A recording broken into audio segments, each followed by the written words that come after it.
அதுல படிக்கிற பிள்ளைங்க பள்ளிகள் கொஞ்சம் நம்ம படிக்கும் போதெல்லாம் இழந்த பழம் கடலை மிட்டாய் கொடுப்பாங்க. ஆனா இப்ப எங்க பார்த்தாலும் போதை மிட்டாயின்னு சொல்லி போதை மிட்டாயை கொடுத்துறாங்க.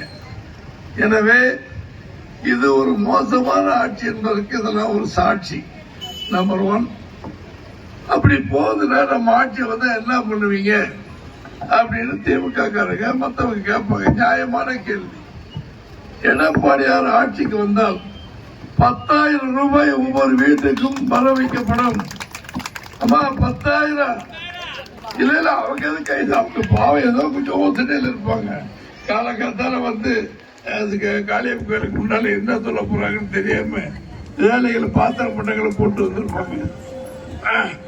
முதல் இந்த ஆட்சிக்கு வந்துட்டா 10,000 ரூபாய் ஒரு குடும்பத்துக்கு, மாதம் 2,000 ரூபாய் ஒவ்வொரு குடும்பத்திற்கும் அந்த தாய்மார்களுக்கு வர வைக்கப்படும். 3 சிலிண்டர் இலவசம். ஒரு 20,000 ரூபாய் மதிப்புள்ள பிரிட்ஜ் குளிர் சாதன பெட்டி ஒவ்வொரு வீட்டுக்கும் தரப்படும். நீங்க சொல்லுவீங்க ஏற்கனவே எங்க வீட்டுல அதை வாங்கி வச்சிருக்கிறோன்னு. வாங்கி வச்சிருந்தா நம்ம பிள்ளை விட்டு கொடுங்க, மகன் விட்டு கொடுங்க, தங்கச்சி விட்டு கொடுங்க, அக்கா விட்டு கொடுங்க. புது பிரிட்ஜை இங்க வாங்கி வச்சுங்க. அப்புறம் நம்முடைய தீபாவளிக்கு ஒவ்வொரு வீட்டுக்கும் ஒரு பட்டு வேஷ்டி, பட்டு சட்டை, ஒரு காஞ்சிபுரம் பட்டு சேலை, பிரமாதமான சேலை தரப்படும். பிள்ளைகளுடைய கல்வி கடன் ரத்து செய்யப்படும். எவ்வளவு வேணாலும் இப்ப பெரிய 10 படிக்கிற வரைக்கும் ரொம்ப சின்ன செலவாகும். பிள்ளைங்க காலேஜுக்கு போயிட்டா கொஞ்சம் கூடுதல் செலவாகும். அப்புறம் டாக்டர், இன்ஜினியர் படிக்க வச்சீங்கன்னா நிறைய செலவாகும். அதுக்கெல்லாம் நீங்கள் பேங்க்ல கடன் வாங்கிக்கலாம். அப்படி வாங்கினாலும் அந்த கடன்கள் முழுவதும் ரத்து செய்யப்படும்.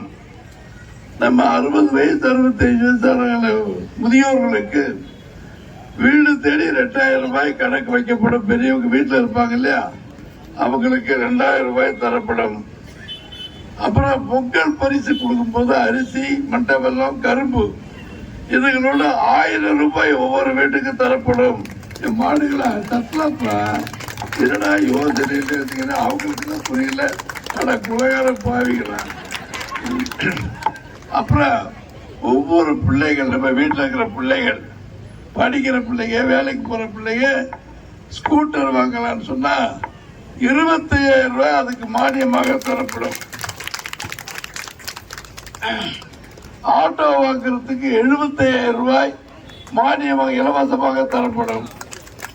அது போக நம்முடைய குழந்தைகளுக்கு லேப்டாப், மடிக்கணினி இதுவரை அம்மா கொடுத்ததை நிறுத்தி வச்சுட்டாங்க திமுக ஆட்சியில்.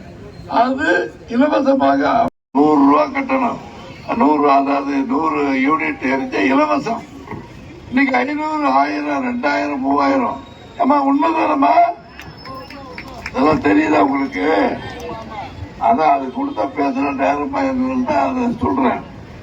அதனால ஆட்சி மாற்றம் ஏற்பட்டால்தான் நம்ம வீடு வளம் பெறும்.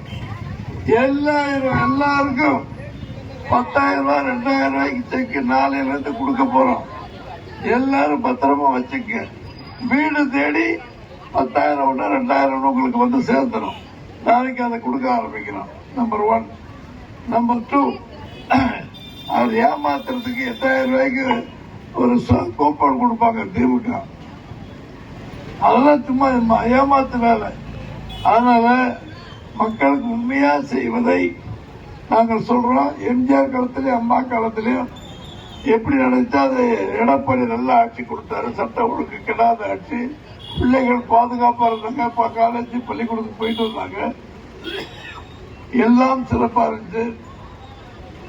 400 கோடிக்கு நம்ம ஒத்தக்கண்ணு பாலத்துல அருமையான ஆஸ்பத்திரி கட்டி கொடுத்தலாம் ஆட்சியில. அந்த ஆஸ்பத்திரியில நல்ல தரமான மருந்துகள் வைக்கணும். நம்ம அதிமுக எம்எல்ஏ இருக்காரு, வைக்காம இருக்காங்க. ஒரு நெஞ்சு வலி ஏற்பட்டா போய் பார்த்தா அதை நெஞ்சுக்குள்ள இதே வச்சு பார்த்துட்டீங்க. ரொம்ப இறக்க போற மாதிரி இருந்துச்சுன்னா மதுரைக்கு தூக்கிட்டு போக்கடுறாங்க. மதுரையில் இருக்க வேண்டிய வசதியெல்லாம் இங்க இருக்கணும். தேவையில்லாமல் அதை அதை செய்யாம இங்க திமுக மந்திரி ஐ பெரியசாமி அவர் தான் இங்க இன்சார்ஜ். அவர் எதுவுமே செய்யல. ஓட்டு கேட்டு வந்தா ஏப்பா உங்களுக்கு அந்த ஆஸ்பத்திரி இதெல்லாம் செய்யலன்னு கேளுங்க. நாங்கள் ஆட்சிக்கு வந்த உடனே நாம கட்டிய ஆஸ்பத்திரியில் எந்த வித வைத்தியம் எந்த ஊருக்கும் போகாத ராஜ வைத்தியத்தை இங்க நாம செய்வோம். அது உடனடியாக மாறட்டும். அது போக ஆண்களுக்கு கலை கல்லூரி இங்க இல்லை, பெண்களுக்கு தான் முத்தியா கல்லூரி இருக்கு. படிக்கிற பிள்ளைங்களுக்கு தெரியும். அது ஒரு ஆட்சியில் போயிட்டு அதுக்குள்ள ஆட்சி முடிஞ்சு போச்சு. இனிமேல் வந்தால் எடப்பாடி கேட்டு அருமையான ஆண்கள் கலை கல்லூரி, வேளாண்மை கல்லூரி இங்க கொண்டு வருவது நிச்சயமா நான் கொண்டு வந்து ஆட்சி வந்துச்சுன்னா எடப்பாடி ஏட்ட சொல்லி எல்லாம் கொண்டு வந்துருவோம்.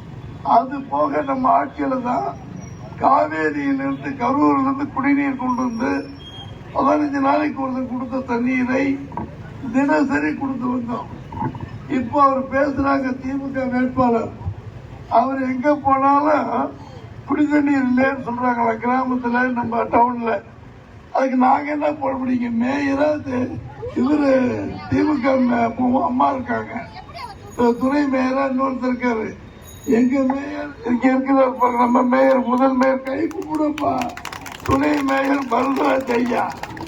இவர் இருக்கும் போது எல்லா பகுதியிலையும் நம்முடைய வாய்க்கால் பிரச்சனை, கருவாய் பிரச்சனை எல்லாமே பிரமாதமா போச்சு. ஆனால் அங்க கிராமம் எடுத்துக்கிட்டா சேர்மன், ஒன்றிய சேர்மன் இருக்காங்க, கவுன்சில் இருக்காங்க, எவனும் எந்த வேலையும் பார்க்கறது இல்லை. நாங்க எங்களுடைய எம்எல்ஏ நிதியிலிருந்து ரோடுகள் மற்றதை போட்டிருக்கோம். அது யாரும் ஒன்றும் திருட முடியாது, ஒன்றும் பண்ண முடியாது. அவர் கேட்கிறார், எம்எல்ஏ நிதியிலிருந்து இத்தனை கோடி வந்திருக்கு, என்ன பண்ண, என்ன ரோடு போட்டு நாங்க வீடுக்காக கொண்டு போக முடியும்? அப்ப திமுக எம்எல்ஏ திமுக மந்திரிகள் என்ன செய்ய முடியுமோ, என்ன செய்தார்களோ அதைத்தான் நாங்க செஞ்சுக்கிட்டு இருக்கோம். எதிர்கட்சியில் திமுக என்ன செஞ்சு அதை நாங்க எதிர்கட்சியை ஒன்றும் செய்ய முடியாது. ஏன்னா எல்லா வேலையும் ஐ பெரியசாமி கிட்ட இருக்கு. அவர் செஞ்சுட்டா எதுவும் கிடையாது. சும்மா திமுக மண்டல அதிகாரி அந்த அதிகாரி அலைவாங்க தவிர மக்களுக்கு எந்த நன்மையும் செய்யவில்லை.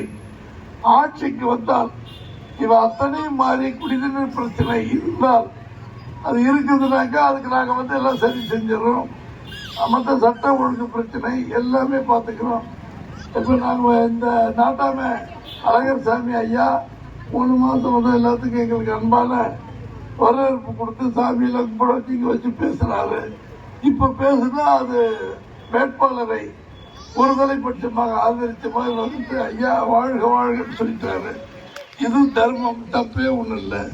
எங்க இதுல பிஜேபியுடைய மாவட்ட தலைவர் தம்பி முத்துராமலிங்கம் அவர்கள், நம்முடைய பாட்டாளி மக்கள் கட்சி மாண்புமிகு அன்புமணி ஐயாவுடைய கட்சியை சேர்ந்த தம்பி ஜான் கென்னடி வீரவன்னியர் இங்கே வந்திருக்காரு.